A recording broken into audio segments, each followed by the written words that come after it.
Live from downtown New York City, we bring you Like a Virgin, Parsha Kititse. It's curtain time. Please rise.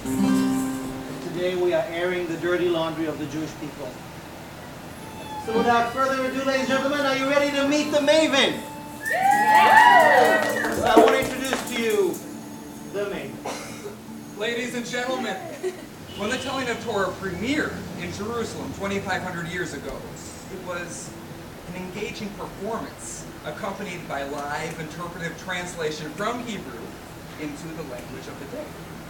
This translation was conducted by the Maven, Hebrew for interpreter, translator, storyteller, but for a variety of reasons eventually disappeared from synagogue life about 1,000 years ago and is being revived for you by storytelling right here, right now, today. The curtain will open and the sacred scroll will roll. So sit up, fasten your seatbelts, turn off your cell phones, and tune in for this week's installment of the longest running rerun, the world's bestseller, the Torah.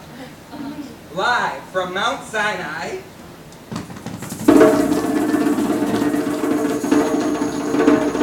and live from downtown New York City, we bring you Like a Virgin, Parsha Kititse. It's curtain time. Please rise.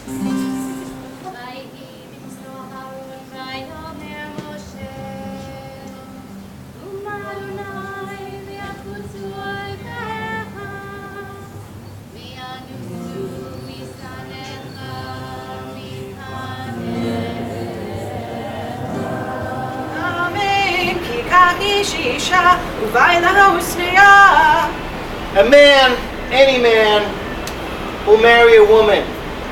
He will come to her, and then he will hate her. He defames her, bad naming her, and he will say, I married this woman, I came to her, and I found that she is not a virgin. Problem. And so enter the father and the mother of the bride, who is described here as a young woman. And they take the sheet with the blood, the tokens of virginity that they have from the wedding night, that they have kept. And with that in hand, they go to court, to the city gate, where the elders sit, to deal with this situation. I came to your daughter and didn't find no signs of virginity in her. But here! Exhibit A, judges, see for yourselves. Here are my daughter's signs of virginity. Wow. Damn. He did hate her. Hold on. So those of you who are fighting for justice, we are in the beginning of figuring out the justice on this case. And you are on your journey for justice. So may we have a blessing, please, before we figure out what to do about this and about that flogging situation that seems to have emerged. Please. Baruch atah Adonai Eloheinu melech haolam asher natan lanu torat emet v'chayei olam nata b'tzorteinu Baruch atah Adonai noten haTorah. Well, that just brings up another issue, which is, I mean, I understand that we're like asking about him, but what about her? You know, we met the mom. We're talking about whether he might be flogged or not. But she's no, but it's not about him, really. It's really about her. It's about her, right? It's really about her. So, look, I want to do what's really difficult right now, and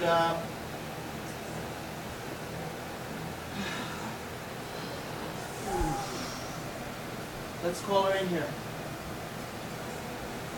want to invite you to think of this woman whose privacy has been publicly demonstrated before the community. The woman who got married as a chaste bride and is now being accused of being an immoral woman. She's open before us like the Torah is open before us. And if you were this woman at this point in your life, being accused publicly of your most private matter, whether he gets flogged or not, whether you get stuck with him for the rest of your life or not, whether it's a business merger or an affair of the heart, young woman whose name we don't know, can we hear from you? It's a recess during court, and you're sitting there at the city gate. You're waiting for the news of the verdict. What do you have to tell us today? What are you feeling? What are you thinking? This man violated me. He took my life with marriage, and now he wants to take my life away. I'm beyond words. I want him dead. No matter what happens, if he gets flogged, I still have to be married to him, and then what is the rest of my life? I want to run away, I can't. I don't have that ability. And if I am found to be guilty of this, then I'll get killed. There is a no-win situation for me.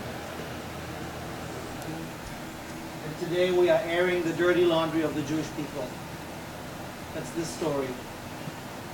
And it's as holy as all the other ones in this book, in this scroll. And we can do the best to make sure it doesn't happen again. By the way we tell the story. By the way we change the laws. By the way we make this into a prop and not into an evidence in a court. So I want to invite out for the third Aliyah all those of us who heard her voice and his voice and all the voices from this story, from your own personal stories that are seeking a reimagination of our story. We've asked you before to come up if you want to make justice happen. Now I want you to come up if you want to reimagine the future, where stories like this don't happen, where the private is respected as private, and the public is celebrated with love. Yamdu up to the third Aliyah, all those of you who want to reimagine a future where everybody is respected and dignified, and this abuse is history, and you can come up again if you've come up before, and if you have never come up to the Torah in your life, this is a perfect opportunity. So Mama.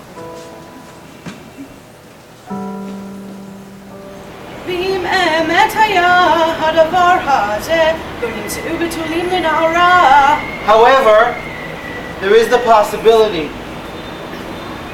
that no sheet with blood arrives at the court. Perhaps because no such sheet existed. Or perhaps because they couldn't find it. Or because perhaps she was not a virgin. If this is true, then there are consequences. So says the law. So reads the scroll.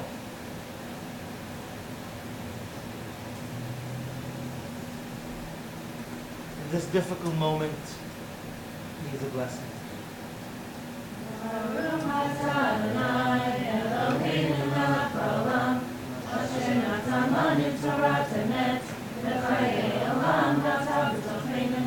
Baruch atah Adonai